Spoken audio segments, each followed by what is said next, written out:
Good day mga idol. Sa video na to kasama natin si Angelo Biker Dude. I'm sure yung iba sa inyo kilala na siya. Hindi tayo masyado nakakapag-cover ng mga tungkol sa road bike dito sa channel. Pero since nabigyan tayo ng chance na makasama si Angelo Biker Dude dito sa Korea, magtatanong tayo sa kanya ng ilang mga road bike related questions na sana makatulong sa inyong mga kapadyak na mas interested na mag-ride gamit ang road bike. Ipa-flash ko yan sa screen yung mga na-cover namin na topic. Maglalagay din ako ng chapters dyan na pwede nyo i-click kung meron topic na pinaka-interesting para sa inyo. Pwede nyo panoodin na kagad yun. Okay, simulan natin. Bakit merong malakas sa ahon, merong malakas sa patek sa screw? So, paano nagkakaikot? Minsan din sa tao, yung preference ng tao, gusto nila maging mabilis to sprinters. Iba naman, gusto nila sila yung pinakamabilis sa arm. Kung ano yung hilig mo, yun yung papracticein mo and yun yung try mo na improve. So yung mga gusto umahon na maging mga king of the mountain na ginagawa nila, papapayat, diet, diba? Ang practice talaga sa ahon. And then yung mga sprinters naman, walang pakialam sa weight, basta practice nila sa sprint criterion, ganyan. Iba-iba rin kasi yung muscle na tinatawa. Pagka-ahon, more on yung sa likod, yung buttocks. Pagka-sprint, more on sa quads. So, may pagkakaiba. Although yung iba, kahit patag, tinatamaan yung buttocks, pero more on quads talaga. Lamang ba sa ahon yung kayang sumipa ng mabigat na gulong? Hindi rin. Hindi rin kasi ang tao meron siyang natural natural rhythm or natural cadence na preferred. Iba, natural na gusto nila nag-spin. Iba naman, naturally gusto nila yung mabigat yung sinisipaan. And then yung tanong mo na may lamang ba yung kayang sipaan yung mabigat? Hindi rin Yung kung kayang sipaan yung mabigat, mayroong spinner na kayang sipaan ng mabilis yung magaan. So hindi siya lamang kasi mabit yung kayang sipaan yung mabigat. Diba? Kasi expertise naman yung isa yung kayang sipaan yung mga. Di ba pa, sanay ka sumipa ng mabigat sa flats, kayang siya sipahin din kung nasa ahon. Hindi rin pala nagtatranslate na. Hindi, no. Although, merong mga certain gradients na hindi na kaya ng gearing work. So, mapipilitan kang magbigat. Doon sa mga pagkakataon na yun, kung yung isa, faktisado siya na talagang heavy gearing, tapos sakto yung gearing niya, yung pinakamaliit na gearing niya, 50 pa rin yung RPM. Diba? Dahil kapos na yung gearing. Lamang siya, kasi na-practice niya yun. Pero yung spinner, bigla mo bibigyan ng heavy, medyo lugi. Sa usapan na, pag-shape ng leg, ginagawa mo ba yun? Ano ba, may benefits ba yun? Ever since nung napanood ko yung si Dr. Huang, basta yung aerodynamicist ng Specialized, nagkaroon sila ng actual testing. Ilang tao yung tinesting niya. Medyo hairy lang yung legs, medium hairy, tapos sa todo na mabuhok talaga yung legs. Tinesting nila sa aero tunnel nila and nakita nila na may advantage. Konti lang yung hair, may advantage pa rin pag inahit mo. Lalo na yung makapal yung hair. So parang mga 70 seconds pagka sa 40 km time trial. So that's 1 minute and 10. Parang equivalent daw sa 40 to 50 watts. Parang gano'n yung natatandaan ko. So ang laking advantage. So shave legs. Ikaw, ginagawa mo? Tapos kakamusta? Oo, ayan o. Doon na kayo Pero kung tumubo na Pero pagka malapit na yung karera, sinashave ko. Meron kasi akong nalaman na term na parang eto mas sa road cycling.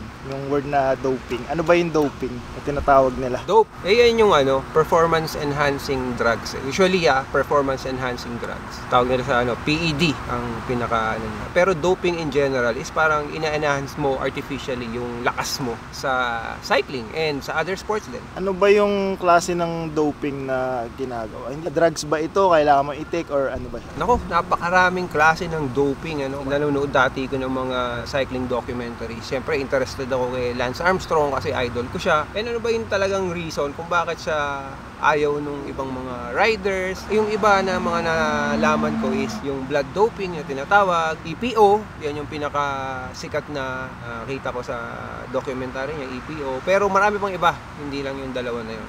Pero hindi ko na alam yung iba Yung sa blood doping, paano ba yung ginagawa sa ganun? Alam mo, Ian, sa atin, mga athletes, ang pinaka number 1 na makakapag-improve ng iyong performance ay yung volume ng red blood cells. Kasi yun yung nagdadala ng oxygen doon sa mga muscle.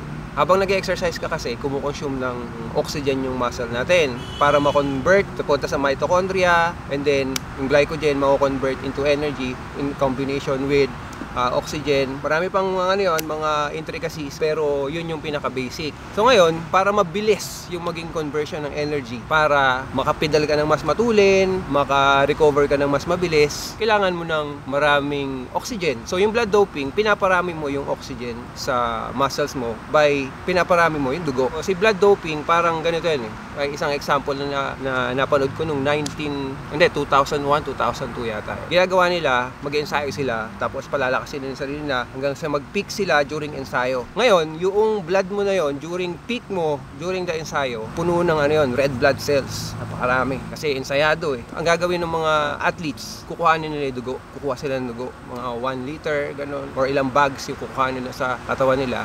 And then, ilalagay nila sa ref. I-preserve nila para pagdating ng competition, kunyari Tour de France, kapag kunyari, pagod na sila, nadideplete kasi yung oxygen mo sa may dugo eh. Kasi due stress, due to yung daily cycling, bumababa rin yung blood level sa may oxygen mo. Sa gagawin nila, pagka merong mountain stage, yung blood na itinago nila during training, sasalin nila sa sarili nila. Dadami ngayon yung dugo mo. Diba? Pag sinalin mo yun. So, ang mangyayari, meron kang extra power, lalo na pagdating sa mga ahon. So, ang ginawa nila, nagdadagdag sila ng dugo para mas mabilis silang makapag-transfer ng oxygen doon sa muscle para ma-convert ni muscle into energy. So, yun yung blood doping. Dito ba sa Pilipinas, uso ba yung doping na ganyan? Pilipinas, uso ba ang doping? Parang tingin ko, ko rin masabi eh, kasi yung pag-blood doping, it takes expertise din. Hindi lang basta-basta na athlete ka, kumuha ka ng dugo sa sarili mo, ilalagay mo sa ref, tapos after kakarga mo ulit. Hindi eh, kasi merong certain temperature lang na itatago mo yung dugo. Pag umover doon, mamamatay yung dugo, mag-freeze. Kapag below that, mabubulok. Diba? Merong ganyan na case doon sa Europe na nagkasakit siya dahil yung nailagay niyang dugo ay panis. Pagka yung Pilipino gagawa, pwede naman gawin yung blood doping, pero kailangan ng expertise. So, hindi ko alam kung may gumagawa dito. Pero, when it comes to other performance-enhancing drugs, katulad ng EPO, di ba, madali yan eh. Sasaksak lang yun eh. Ginagawa ng EPO, pinaparami niya yung red blood cells sa katawan. Kasi yan, doon sa mga may cancer. Kaya na-discover niya yan eh, ni Lance Armstrong eh. Di ba nagkaroon siya ng cancer? At sinaksakan siya ng EPO para mag-recover yung dugo niya. Dahil sa chemotherapy, di ba, parang nanghihina, bumabagsak yung red blood cells, parang gano'n mga idol. Tapos, sinaksakan siya ng EPO, and then parang na-realize niya na, uy, okay to ah. So parang yun yung pinaka number 1 na ginamit niya. Imbes na mag-blood doping ka, sasaksakan ng EPO para dumami yung red blood cells mo.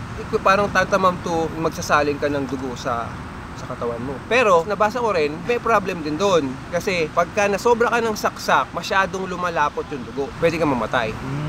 Kasi hindi na dumadaloy, puro red blood cells. Sa international scene, di ba, parang maigpit na sila sa ganyan na may testing ginagawa. Sa atin ba, ano yun? May ganun ba sa atin? Walang testing sa atin eh, unfortunately eh. Kaya possible yan eh. Kunyari may kilala lang silang doktor na marunong mag-administer ng ganun. So possible. Wala naman sa ating doping test. Ito kasing tanong ko, curiosity ko lang talaga. Pero hindi ko naman ine-endorse na gawin nyo, subukan nyo. Baka kasi yung iba, i-try ganun. Huwag mong susubukan kasi delikado yan. Sabi ko nga kasi, baka ikamatay kapag masyadong lumapot. And mahal din yung gamot na yon in the first place. Siguro yung mga ordinary cyclista sumasali sa 2020, it's not worth it, diba? And yung sumasali din sa Ronda Pilipinas na napakaliit lang din ng premyo, parang hindi naman worth it na isugal mo pa yung buwan mo para doon. Mag-ensayo ka na lang ng matino. Paano ka napasok sa road cycling at bakit yun yung naging parang main Paano ako napasok sa road cycling? Una talaga, mountain biking ako. Nung bata ako, BMX. Tapos kung saan-saan ako nakakarating. BMX na hindi nag-tricks. Parang nung elementary kasi, binigay sa akin BMX hanggang high school. BMX gamit ko. Pero panlibot. Hindi siya pang exhibition. Eh di mahilig talaga ako maglibot. Bata pa lang. After graduating college, kasi buong college wala na akong bike. After graduating, parang nahilig ako sa photography. Gusto kong landscape. Parang sarap ng tambay niyo dyan ah. Kamusta? Bida-bidahan lang ng konti, ma'am. Ha? Bida-bidahan lang ng konti. Chill na chill ah. Sarap dito, no? Babike pa ba tayo? Pag na, parang masarap na nga Tulog na lang eh. Tulog na lang. Hindi, punta tayo doon sa last ang last na passport. Gusto ko ng kape. Naghanap na naman ako ng kape. Si Dustin, nagkape na. Si Dustin, nag-Starbucks na. Talaga? Meron? Oo, meron. Gusto ko ng kape. Tara daw. Again, landscape. Ayun. So yun, sabi ko nga sa'yo, nahilig ako sa photography and gusto ko ng mga landscape photos. Gusto ko mga sunrise, sunset, ganyan. Basta landscape. Doon sa lugar namin, subdivision, wala ka naman makukuha ng landscape. So may kotse ako, pero syempre bago ka makapunta doon sa lugar, gagastos ka pa. So sabi ko, gusto ko ng bike para makarating ako doon sa may mga magandang mga landscape. Yun, bumili kong mountain bike. Nag-research ako sa internet. So nakita ko, may basic na mountain bike, mayroong full suspension na mountain bike. Yun, napabili ko ng mountain bike na full suspension pa. Pero sandali lang yun kasi parang ano lang siya. Kona something. Okay. So, Japex, yun na yung nag-start sa akin na nahilig ako sa bike ulit. Kasi dati ko naman siyang hilig nung bata ako. Eventually, hindi ko na dinala yung camera. Nag-bike na lang ako na nag-bike. Tapos, nakasama ko yung grupo ko sa mountain bike. And syempre, libot-libot kung saan-saang lugar. One time, nag-aya sila ng karera sa may San Jose City. First, ano ko yun. Sabi ko, sige, sali tayo. Sabi ko gano'n. Na-addict na ako sa akin. Tapos, ever since, tuwing magra-ride kami, nagpapatiuna ako sa ahon, nagpapatiuna ako sa trail, tapos iintayin ko sila, tapos magpapatiuna ulit. And then eventually, parang nainis na sila sa akin kasi lagi ako nagpapatiuna, nag-ensayo. Naghanap ako nung kareho ng mindset, which is a road bike na gusto nila pag ride ka agad ng matulin. So kapit ako doon, naka-mountain bike ako. And then eventually, nag-switch ako sa road bike para naman makasabay ako sa kanila. So that begins my adventure sa cycling. Pero simula nung kumarera ako, hanggang ngayon, parang passion ko pa rin is racing. So maybe now, hindi directly racing against my peers, kundi nagtuturo naman ako ng strategies and training doon sa mga tinuturo ko mga bata. And sa vlog. Nakita mo naman, parang pinapaliwanag ko yung mga diskarte sa karera. Pwede mo ba explain yung basic ng road cycling para sa totally beginner? Ano ba ibig sabihin basic? pag road What do you cycling? mean by basic? Sa road cycling kasi, usually, ewan ko hindi ako kasi naging basic sa sa road cycling. Kasi from mountain bike, diretso ako ng road cycling na medyo advanced na. Kasi yung basic ng road cycling is parang libot-libot. Pero eventually, kapag nagsawa ka na sa kalilibot, napuntahan mo na lahat ng lugar, is eventually, may maghahatak sa iyo sa racing. Ba? So, basic ni cycling is fitness para maging race ready. Hindi yung puro sightseeing lang. More on fitness ang hinahabol na sa road cycling. Pero kasi yung iba hindi ka nag-graduate doon. Yung iba hanggang libot lang. Pero okay lang yan kahit anong pasukin mo doon. Kahit ano, diba? Anything goes. Bike mo yan Salamat po. Diba? Yun ang natin Bike mo yan. Minsan nga, mountain bike, ginagawang pang road cycling. Common misconception tungkol sa pag road bike or road cycling or road racing. Common misconception, mga snap daw ang mga mga road cyclists. Pero ang totoo niya, nakafocus lang sila sa karsada. And siyempre maingat kasi yung matulin yung road cycling, konting bato-bato lang, pwede kang maaksidente. So focus talaga sa karsada. So hindi snap, focus lang talaga sa karsada. Ano ba yung mga iba't ibang klase ng mga road races? Meron tayong tinatawag na road race talaga. Merong mahahabang mga ruta, parang point A to point B. Mga usually minimum 80 kilometers, 100 ganun. Meron naman criterium. Criterium naman paikot-ikot siya and maliit talaga yung maliit yung ruta. Siguro mga 3 kilometers, 4 kilometers, isang loop na yon. Meron tayong circuit race. Parang criterium yon pero mahaba, mga 10 kilometers and above. Siguro parang ganun. Hindi ako masyadong familiar sa circuit. Paikot din. Then meron tayong road race na mountain stage. Ahon naman yon, parang king of the mountain. And then meron din yung mga sa track. So na yun, medyo marami ng categories yun or madaming types ng karera doon. Mga omnium, sprint race, pursuit, and etc. Hindi ko na alam yung iba. Yung mga race na solo lang, grupo lang. Individual time trial. Yun kasi talaga siya, solo effort. And wala kang tinututukan, bawal kang gumutok, pwede kang mag-aero bar kasi wala ka namang kasama. And then ang kalaban mo ay oras. Ang orasan yung yung oras mo doon sa course. So the fastest man wins. Iba't ibang klase ng race na yun, iba't ibang klaseng bike din ba yung ginagamit? Oo, maiba lang sa sa individual time trial kasi doon pwede ka naka-aero bar. Pero yung road race, criterium race, circuit race, pwede mo mong gamitin yung kahit isang klase ng bike lang. Individual time trial, pwede rin na yung ordinary bike lang din ang gamitin mo na hindi ka na mag-time trial bike. Pero disadvantage kasi yun. Kaya mas mainam, time trial bike talaga. Marami yata ang iba't ibang klase ng road bike. Ano ba yung mga iba't ibang klase ng road bike? Kanina, na-discuss natin, time trial bike. Aerodynamically optimized yung time trial bike. Medyo mabigat siya kumpara sa normal road bike, pero kasi ang priority doon ay yung aerodynamics niya para makaslice ka sa hangin ng maganda. Tapos may aero bar yun. Iba siya sa triathlon bike. Ay, iba ba yan? Magkaiba yun. Iba yung posisyon ni time trial bike na UCI legal versus yung tri-bike na anything goes. Kaya makikita mo yung mga ibang mga bike. Walang tinidor, naikot yung ano niya, yung frame niya, iba ang shape. Yung P5X. P5X, meron siyang version yata na Legal. at meron siyang version na illegal sa UCI. Parang mukhang bike ng alien. Oo, diba? Kita mo naman eh. Parang nag-wild si ano dun eh. Si yung mga manufacturer, kung ano ang maisipan nila sa imagination nila. Wala na kasing limit, wala na yung UCI rule na sinusunod. Yung sa UCI dapat shape pa rin na sa bike. Diamond shape pa rin na bike. Tapos meron pa rin na maintain na saddle position na yung saddle mo, ang likod niya certain centimeter behind the bottom bracket. Hindi pa pwedeng mauna yung saddle mo kesa doon sa bottom bracket, which is yun yung isa sa mga primary na ginagawa ng mga tri-bike. Pina-forward nila yung saddle para hindi tamaan yung legs mo na pangtakbo. Yung aero benefit ba? Paano mo ba makukuha yung aero benefit? Nababasa ko kailangan may certain speed. Actually, as low as 25 km/h, mararamdaman mo, malaki pa rin yung effect ng aerodynamics. Nag-testing sila dyan sa hill climb. Pagka tumatakbo sila ng 25 km/h, yung asa likod, may benefit pa rin sa pag-draft. Sumusunod. Nakaka-save pa rin siya ng watts. Wherein, kung tumatakbo ka lang ng mga 10 or 15 km/h, kahit mag-draft ka, wala nang benefit eh.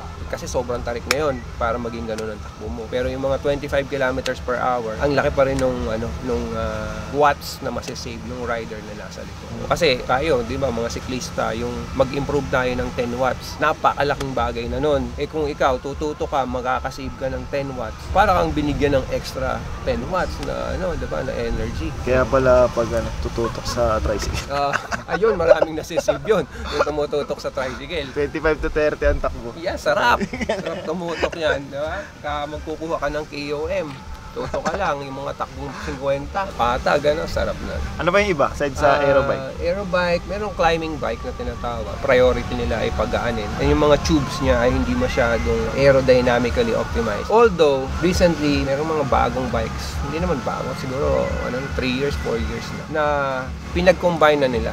Lightweight and aero at the same time. So, climbing bike na aero, parang pang all around. Nag-uso yata niyan si Specialized. Pero alam ko yung ibang mga bike manufacturers like Giant, naka-aero optimized na rin. Yung TCR, hindi lang nila minamarket as aero and lightweight. Pero si Specialized, syempre, anong specific frames? SL7 yata or baka yung SL6 din eh. Hindi ko matandaan. Pero sila, pagka naggawa ng products sa Specialized, expect mo na i-market nila ng todo-todo yun. Kasi yun yung kanilang edge sa ibang products. Talagang matindi marketing nila. Unlike si Giant, basta gawa lang ng gawa. Or si Dare, diba? Si Dare, minimal din yung marketing, pero basta gawa lang sila ng gawa ng quality na frame. So yung sa akin, yung kunyari, Dare BSRU, magaan na rin siya ngayon. Hindi lang siya yung pangpatag talaga. Magaan na rin. Kaya ginagamit siya ni Uno X sa Tour de France, tapos ngayon Tour of Britain. Yun, halos lahat ng riders ng Uno X, Dare BSRU yung gamit. Aero and lightweight. Pag halimbawa mag-i-start pa lang na mag-road bike, gustong pasukan yung road bike, ano yung may advice mo na piliin nila na klase ng road bike? Kung mag-start pa lang na mag-road bike galing na ba silang ng mountain bike? Pwede yung galing pa lang, pero pwede rin yung hindi pa nag-bike talaga, mag-uumpisa pa lang. I'd suggest na wag kayo munang bumili ng super high-end kahit na mayaman kayo. Kasi ang mangyayari dyan, hindi mo pa kasi alam kung gusto mong magbisikleta. Diba? Kasi there's a certain level of commitment kapag nag-bike ka. Kasi yung entry, yung pagpasok natin sa pagbabike, hindi mura. Diba? May barrier may price barrier. So, I'd suggest na get something na kung ano yung kaya ng budget mo, na maluwag sa loob mo, na kaya mong bitawan. Bili ka ng second hand para, kunyari, ayaw mo na, ibenta mo at the same price kung magkano mo nabili. Better, di ba? Pero kung bibili ka ng brand new, bili ka yung mga at least 105 yung grupo. And then yung frame set, aluminum siguro, para mura-mura pa and medyo may value din. Diba? And then wheelset naman, disc na ngayon disc na lahat. So basta yun, minimum na grupo 105 kasi baka pagka yung mas mababang level, hindi mo ma-enjoy yung biking, maasar ka kasi hindi masyado maganda yung performance nung pag-shift mo, pag-preno mo, diba? Hindi ganun kaganda yung performance, baka madismaya ka. Yun. Sa klase ng road bike, kahit ano. Aero o ano. Iba kasi parang gusto ko to aero hanggang angas ng forma. Yun. Ito yan, personal preference na yan kasi Saka minsan kasi mag-ride. bibili ka ng bike dahil sa aesthetics. Hindi lang yung nakita mo dahil ito functional, yun na yung bibilin ko. Pag nakita mo kasi yung bike, kunyari may mga bikes na ma-curve tulad ng Pinarello, diba? Merong mga bikes naman na mga ma-edge tulad ni Canyon. Diba? Between the two, kung ikaw yung bagong rider, ano yung pipiliin mo? Aesthetic wise, kung gusto mo yung mga straight lines sa geometry, so bilhin mo yung Canyon. And kung gusto mo naman curvy, bili ka yung Pinarello. Endurance bike, aero bike, climbing bike, criterium bike, basta sa umpisa, basta piliin mo yung kung ano yung nagagandahan ka para tingnan. Para sipagin mo mag-ride. Para sipagin ka na. Tsaka alam mo na you look good when you ride your bike. Ano ba yung pag tinawag na endurance bike? Ano ba siya? Endurance bike, usually mas flexy, mas malaki yung tire clearance kumpara dun sa mga talagang ano. Although, recently, ang mga uso na ay ang clearance ay mga 32, hanggang 32 yung gulong. Maybe some other manufacturers bigger pa. Malaki yung clearance, medyo comfortable yung geometry, meaning mataas yung head tube yung ginagawa ng mga endurance bike. Yung stock height, mataas siya. Parang yun lang yung nakikita ko na difference. Kasi yung mga aero bike, sub-sub na sub-sub. Pero depende rin, yung climbing bike, pwede mong gawing sub-sub na sub-sub din. Tingin mo safe na choice kung mag-endurance bike yung bago pa lang papasukan yung sport ng road? Safe? Safe, syempre. Actually, Kasi kaya niya rin gawin yun. kung ako personally, kung bago akong rider, kuha ako yung gravel bike. Kasi pwede mo siyang salpakan ng matabang gulong at pwede ka mag-offroad. Kung natatakot ka na ma-flatan sa karsada dahil masyadong payat yung gulong, lagyan mo ng 32, 34, 35 gano'n na gulong. And kung gusto mo naman ng fast ride, lagyan mo ng payat na gulong, mga 25 to 28. Kung newbie ka, gravel bike. There, GFX. Sa road bike, ano yung gamit mo na gulong? 28C na Kenda Valkyrie Pro. Napakagaan. Tapos maganda yung rolling resistance, tubeless ready. Galing yung kay Dance. Hindi ba kapag mas mapayat, mas mabilis, ba't ka naka-28? Ngayon kasi, napatunayan naman na yung payat, not necessarily mean aero siya eh. Depende rin yan sa shape. Yung gulong naman, pare-pareho ng pabilog yan eh.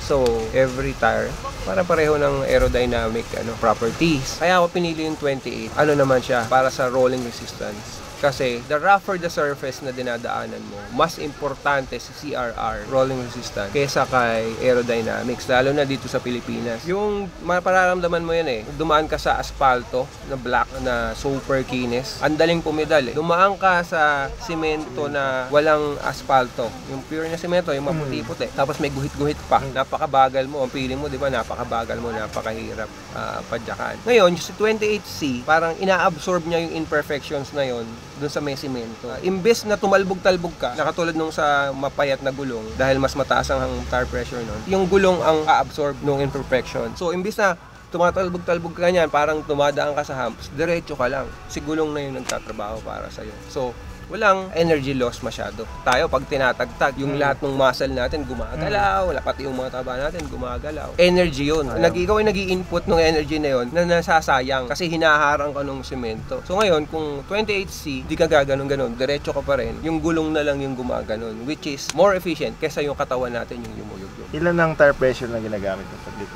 Ako sa bigat ko na to, nasa 75 PSI. 75 PSI. 70 sa harapan, 80 sa likod. So 75 yung average. Mga ganun. Dati kasi akala ko pag mga ganyan, dapat 900, 100 plus. 100 plus. So, dati yun. Pero madami ng scientific study na napatunayan na hindi dapat ganun katigas yung gulong.